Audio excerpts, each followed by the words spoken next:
안녕하세요. 오늘 소개할 책은 30년 만의 휴식입니다. 책 앞에 놓고 이렇게 옆에 책등에 이렇게 책 제목이 있네요. 30년 만의 휴식. 이 책은 이무석 씨가 지었습니다. 소개하겠습니다. 이 책을 추천한 사람들이 두 분이 계신데, 한 분은 정신과 이시영 박사가 나는 거의 열렬한 팬이다 하면서 현대인의 필독서라고 추천을 했습니다. 또 한 사람은 한국 정신분석학회 회장 한림대학교 교수인 이병욱 교수가 다정한 친구처럼 내면의 힘을 얘기해주는 책, 그래서 다정한 친구 같은 책이다라고 추천을 했네요. 본인이 그 서문에서 이렇게 설명을 합니다. 그대로의 자기를 누리는 기쁨이다 라고 하면서 본인이 자신을 소개하는 그런 자신을 누리는 기쁨이라고 이렇게 이 책을 소개했는데, 이 책은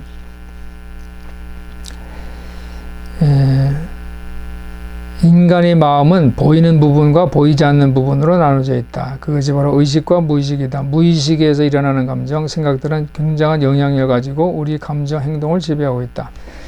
나도 모르게 그렇게 됐어요. 부지불식간에 자리를 피하게 됐어요. 같은 말은 무의식적 행동을 보여주는 말이다. 자기의 마음이면서 자기가 모르는 마음이 무의식. 자신을 이해하는 것은 바로 이 무의식을 이해하는 것이다 라고 서문에서 썼고요. 그리고 19페이지에 정신 분석을 받지 않고도 자기 무의식을 이해할 수 있는 방법이 있는데, 그것은 끊임없이 자기 성찰을 하는 것이다 라고 기록을 했습니다. 그래서 이 책에서 많은 사람들이 이야기를 이제 하는데, 30년 동안 진찰실에서 이분도 이제 의사인데 진찰실에서 만난 사람들 임상에 대한 기록들을 설명을 했습니다. 이 책이 1부, 2부, 3부 세 부분으로 나눠져 있는데, 1부는 성공했지만 성공하지 못한 휴 이야기. 휴라는 것은 휴식이라는 뜻도 있는데, 여기 보면 이제 저자가 쓴 주인공 이름을 휴라고 썼습니다. 우리 안에도 이런 어린 휴가 있다. 그리고 세 번째 주제는 세상의 휴들에게 이렇게 주제로 있는데, 첫 번째 주제 성공했지만 성공하지 못한 휴 이야기 한번 소개할게요. 여기 보면 사람이 사람에게 약이다. 우리를 지배하는 것은 내면이다. 유능한 트러블 메이커 휴가 달라졌다. 휴에게 찾아온 6가지 변화, 이런 주제인데,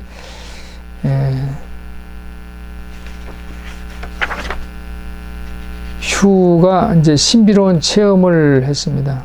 휴는 우리 주변에서 흔히 볼 수 있는 사람이다. 그는 어쩌면 우리 자신의 모습일지도 모른다.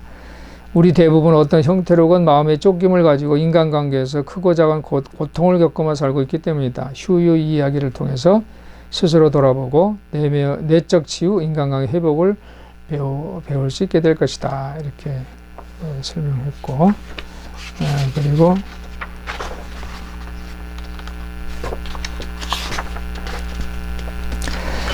(49페이지에는) 때로 사람들은 자기 무의식으로 떠나는 여행을 하고 싶어 하지 않는다. 두렵기 때문이다. 자기 내면 무의식의 세계는 정면으로 들여다보기 어렵고 힘든 세계이다. 어떤 사람들은 문제가 생겼을 때 자기 분석하며 의식이 뒤쪽에 있는 무의식까지 내려가기도 한다. 그러나 대부분 무의식이 문 앞에서 도망가고 싶어 한다. 그러나 우리가 우리 안의 갈등을 해결하고 진정한 평안을 찾기 위해서는 무의식의 탐구를 계속해야 한다. 왜냐하면 우리 마음과 행동을 지배하는 것이 대부분이 무의식이기 때문이다.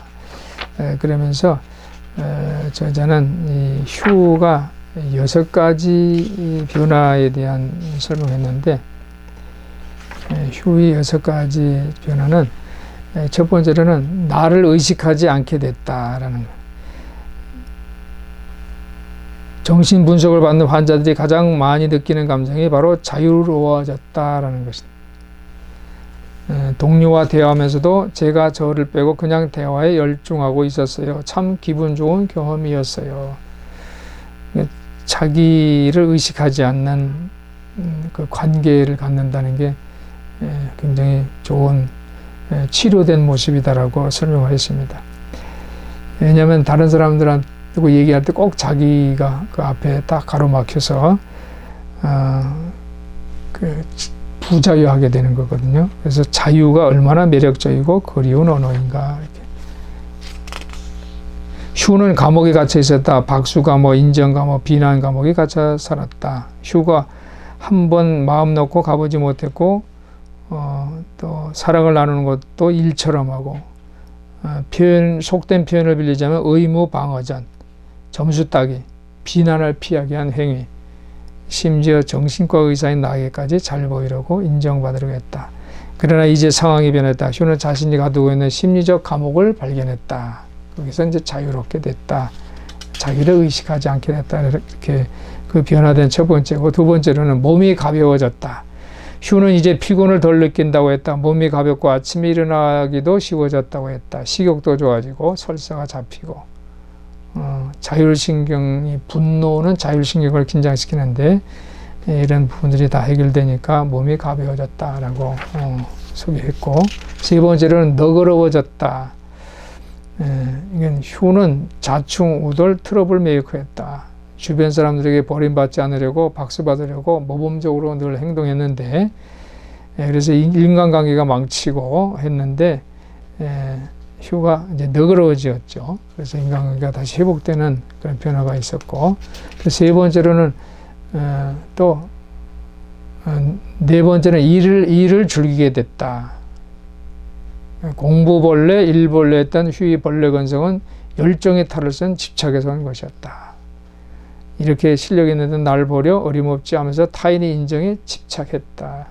근데 이제 그걸 내려놓으니까 뜨거운 땀을 흘리며 일을 즐긴다는 것이 무엇인지 알게 되었다. 집착과 열정을 구분할 줄 알게 됐다. 그래서 일을 즐기게 됐다라는 그거고요. 그 다음에 다섯 번째로는 편해진 인간관계. 인간관계가 이제 편해졌죠.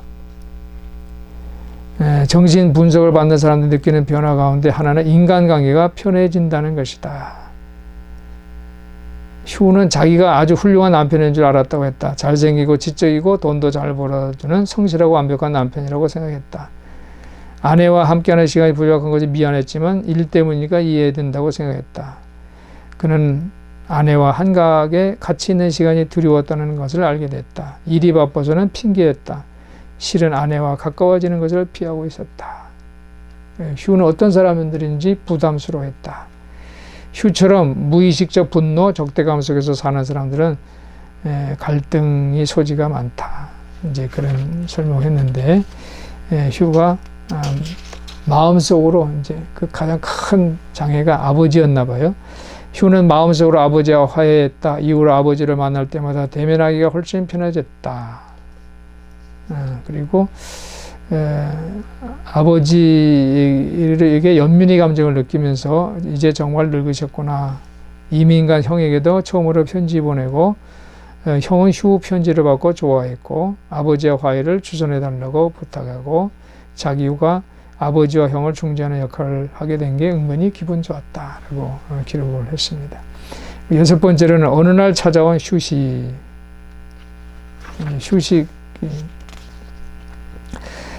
휴는 숨쉬듯 자연스럽게 생활의 쉼표를 받아들인다. 쉴 줄 알게 된 것이다. 회사에서도 한가한 시간을 고요히 생각하는 시간으로 활용할 줄도 알게 됐다.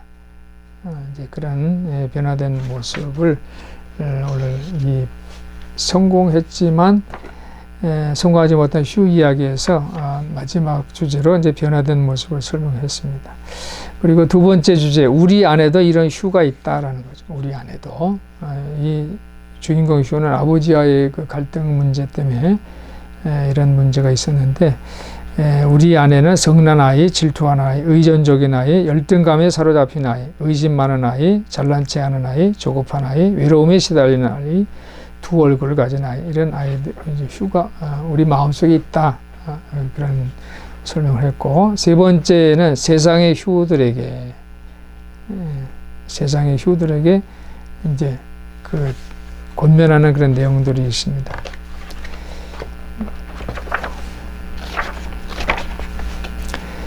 예, 179페이지를 보면 모든 인간에게는 나름대로 기질과 성격이 있다. 성격은 타고나는 것일까? 후천적으로 형성되는 걸까? 대부분 학자들이 후천적이라는 데 동의한다. 아이들에게는 타고난 기질이 있다. 어떤 애는 스트레스를 잘 소화하는 능력을 갖고 또 어떤 아이들은 또 그렇지 못한 아이들도 있다는 것이죠. 나를 만드는 관계를 이제 쭉 설명을 했고, 인간의 성장은 주로 관계 속에서 이루어지는데 관계와 함께 나이를 먹고 또 5종류의 나이가 있다고 합니다. 달력이 한 장씩 넘어갈 때마다 먹는 달력 나이가 있고요. 결혼할 나이 된 것 같은 사회적 나이가 있고, 노인인데 체력이 20대 같다 해서 신체적 나이, 스스로 느끼는 자각적 나이, 그리고 중요한 심리적 나이. 심리적 나이라는 것은 나이값 한다라는 그 나이고, 나이만 먹었다고 어른이 아니라 나이값을 해야 어른이 된다. 이제 그런 그 나이에 대한 5종류를 설명을 했습니다. 그리고